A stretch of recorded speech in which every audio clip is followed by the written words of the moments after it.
Morning from Pelling. আজকে 2 তারিখ ডিসেম্বরের 2 তারিখ 2024। Good morning. আমার সাথে রয়েছে দেবা। সকালবেলায় এখন কটা বাজে? সকাল 6:05। আমরা এসেছি ছাদে, এই আমাদের যে হোটেল আছে সেই হোটেলের ছাদে দেখতে কাঞ্চনজঙ্ঘা। পরিষ্কার দেখা যাচ্ছে ওই পেছনেই, পুরো সূর্যের আলোটা এসে পড়েছে, লাল আলো, মাথার চূড়াটা পুরো লাল হয়ে রয়েছে, দেখতে খুব অসম লাগছে। আর এই দেখুন একটা বিড়াল এখানেই থাকে, ঘন্টা বাঁধা গলায়। এই বিড়ালটা দরজা খোলার আওয়াজ পেলেই দরজার সামনে চলে আসে, ঘরে ঢুকবে। মাঝে মাঝে পায়ের মধ্যে গড়িয়ে পড়ছে।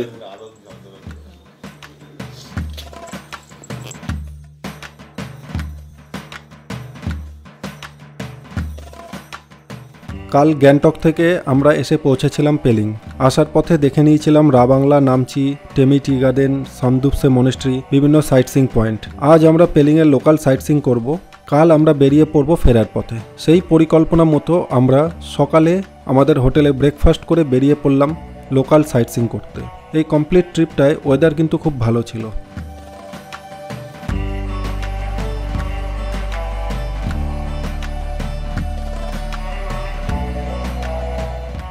আমরা এখন প্রথম যাচ্ছি আপার হেলিপ্যাড গ্রাউন্ডে।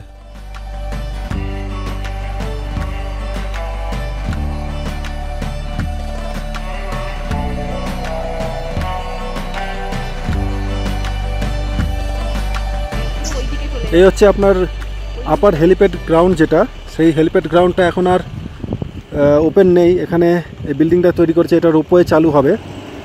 এই দেখুন এইখান থেকে, এটা আপার হেলিপ্যাড গ্রাউন্ড থেকে একদম ওই সামনে দেখা যাচ্ছে, এই যে এইখানটা যে দেখা যাচ্ছে চেংরেজিংয়ের স্ট্যাচু, মানে স্কাই ওয়াক, ওই অবধি যাবে, এই জায়গাটা অবধি, পুরো এই অবধি ওটা যাবে। এখান থেকে খুব দুর্দান্ত একটা ভিউ আসে কাঞ্চনজঙ্ঘার। সকালে পরিষ্কার ছিল, কিন্তু লাস্ট 10-15 মিনিটের মধ্যে পুরো মেঘ এসে ঢেকে দিল। এখন দেখুন শুধু পিকটা দেখা যাচ্ছে, এই জায়গায় শুধু পিকটা দেখা যাচ্ছে, পুরো রেঞ্জটা কিন্তু এখান থেকে দেখা যায়। নেক্সট আমরা চললাম স্কাই ওয়াকের দিকে, বা যেটাকে গ্লাস ব্রিজও বলা হয়। পেলিংয়ের খুবই জনপ্রিয় আর ফেমাস ট্যুরিস্ট স্পট এটি। এখানে একটা দিকে একটা রাউন্ড শেপের ব্রিজ বানানো আছে, যার নিচে মোটা গ্লাস প্লেট বসানো আছে। তার উপরের দিয়ে লোক হাঁটে, বসে, ছবি তোলে। নিচে গ্লাস হওয়ার দরুন নিচটা ট্রান্সপারেন্ট, সব দেখা যায়। সাথে এখান থেকে কাঞ্চনজঙ্ঘার একটা খুব সুন্দর ভিউ পাওয়া যায়, যদি ওয়েদার একদম ক্লিয়ার থাকে। সামনে যে এখানে দেখা যাচ্ছে, এটা সামনে এই জায়গাটাই দেখা যাচ্ছে, এই বিল্ডিংটা, এটা হচ্ছে পেলিংয়ের যে রোপওয়ের বিল্ডিং, সেইটা।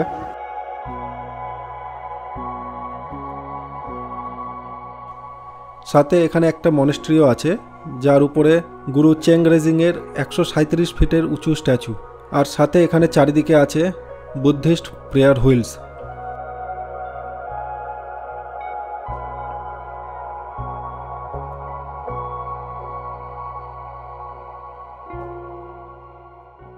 এরপর আমরা চলে এলাম রিম্বি ফলস। এটা খুব একটা বড় না, নভেম্বর মাস, জল অনেকটাই কম। এই ফলসের জলই যে নেমে মেশে রিম্বি নদীর সাথে। স্কাই ওয়াকের দিকে আরও দুটো স্পট আছে, কিন্তু আমরা সেগুলোকে স্কিপ করলাম, কারণ সিংসোর ব্রিজ এখন রেনোভেশনের কাজ চলছে, বন্ধ আছে। আর ছাঙ্গে ফলসে এখন জল নেই। বর্ষা বা ওর পরে আসলে ছাঙ্গে ফলস বেশি ভালো দেখা যায়। রিম্বি ফলস দেখে আমরা চলে এলাম রিম্বি অরেঞ্জ গার্ডেন। 20 টাকার টিকিট দিয়ে আমরা ঢুকলাম। ভেতরে বিভিন্ন রকম ফলের গাছ আছে, বেশিরভাগ কমলালেবুর গাছ, সাথে আরও অনেক রকম গাছ আছে। কিছুটা হেঁটে নিচে আসলে রিম্বি নদী। জলের ফ্লো খুব ভালো ছিল। এখানে অনেক দোকান আছে নদীর ধারে, যারা ফ্রুট ওয়াইন সাথে ফ্রুট জুস সেল করে। আমরাও অরেঞ্জ জুস টেস্ট করলাম, খুব দারুণ লাগলো।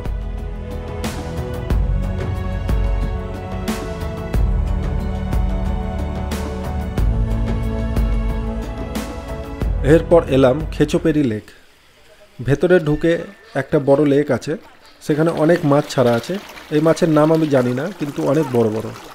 যেহেতু লোকালদের মধ্যে এটা একটা স্যাক্রেড সাইট, তাই জন্য এখানে মাছ ধরা অ্যালাউড নেই। মাছের খাবার কিনতে পাওয়া যায়, সেগুলো কিনে অনেকেই খাওয়াচ্ছে। একটা ছোট নেচার ওয়াক করে আমরা পৌঁছে গেলাম এই স্পটে।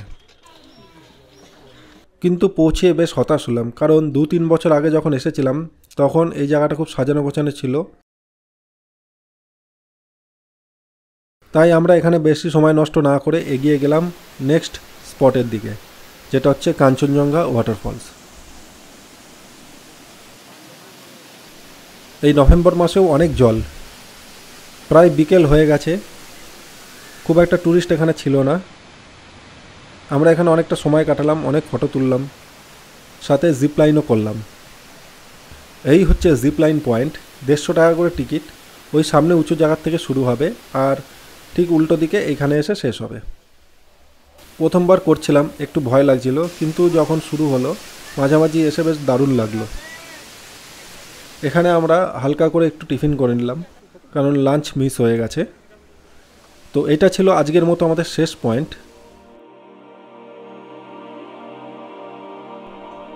পরের দিন সকালে একটু পেলিংয়ের রাস্তায় হাঁটতে বেরোলাম। আজ শেষ দিন, ব্রেকফাস্ট করে চেক আউট করব। ফেরার পথে দেখে নেব 3টে point: bird park, Rabdentse ruins, Pemayangtse monastery.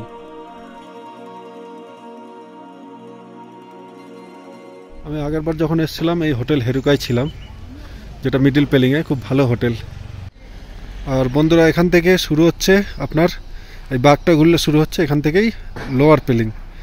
আর এই হচ্ছে আমাদের হোটেল ড্র্যাগন ইন। যারা একদম বাজেটে খুঁজছেন তারা এই হোটেলটা দেখতে পারেন। স্ট্যান্ডার্ড হোটেল খুঁজছেন তাদের জন্য আমি এটা রেকমেন্ড করব না।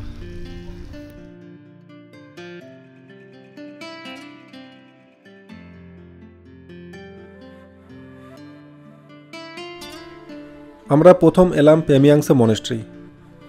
এখানেও কাঞ্চনজঙ্ঘার পরিষ্কার একটা ভিউ পাওয়া যায়। মনেস্ট্রিটা অনেক পুরনো, সিকিমের প্রাচীন মনেস্ট্রিগুলোর মধ্যে এইটা একটা।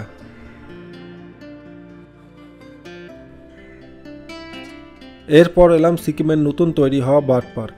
একই টিকিটে বার্ড পার্ক ও রাবডান্সে রুইন্স দুটোই দেখা যায়। গেট থেকে সুন্দর রাস্তার মাঝ দিয়ে এলে এখানে দুটো রাস্তা, একদিকে চলে যাচ্ছে রাবডান্সে রুইন্স আর বাঁদিকে উপরে চলে যাচ্ছে বার্ড পার্ক।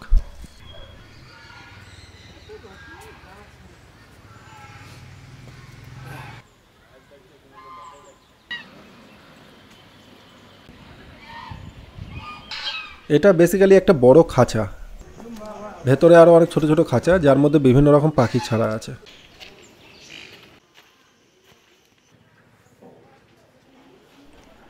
বেশিরভাগই যেগুলো দেখা যাবে রং বিরঙ্গি পিসেন্ট, সাথে অন্যান্য পাখিও আছে, যেমন টিয়া পাখি, অস্ট্রিচ ইত্যাদি।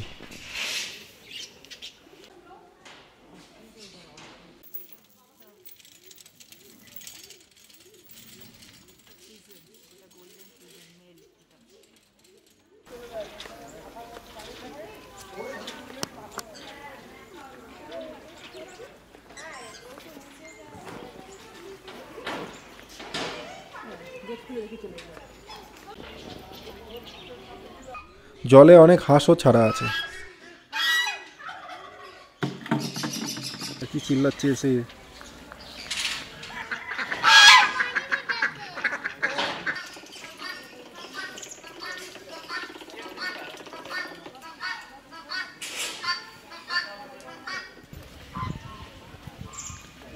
মুখ করেছিল দেখলাম।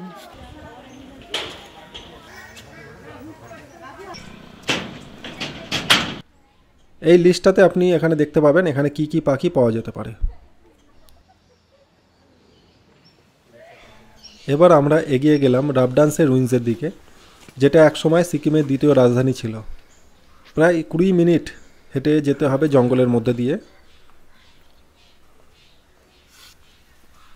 শুধু পাখির ডাক আর ঝিঝি পোকার আওয়াজ। সমান রাস্তা, চড়াই উতরাই খুব একটা নেই, সব এজের লোকই আসতে পারে। এই সাইটটি এএসআই দ্বারা সংরক্ষিত।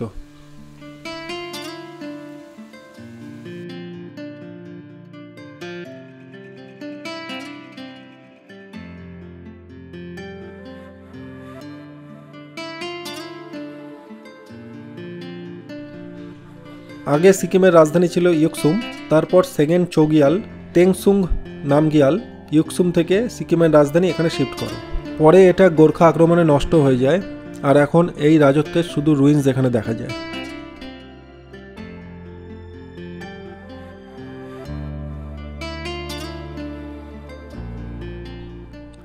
রুইন্স ছাড়াও এখানে কাঞ্চনজঙ্ঘারও সুন্দর একটা ভিউ পাওয়া যায়,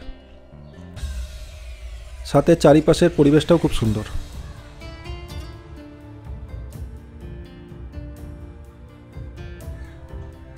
এটা দেখে শেষ হলো আমাদের সিকিম ভ্রমণ।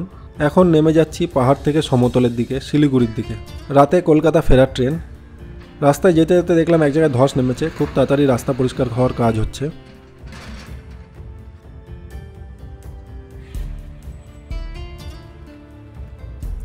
আমরা মেল্লি ব্রিজ ক্রস করব।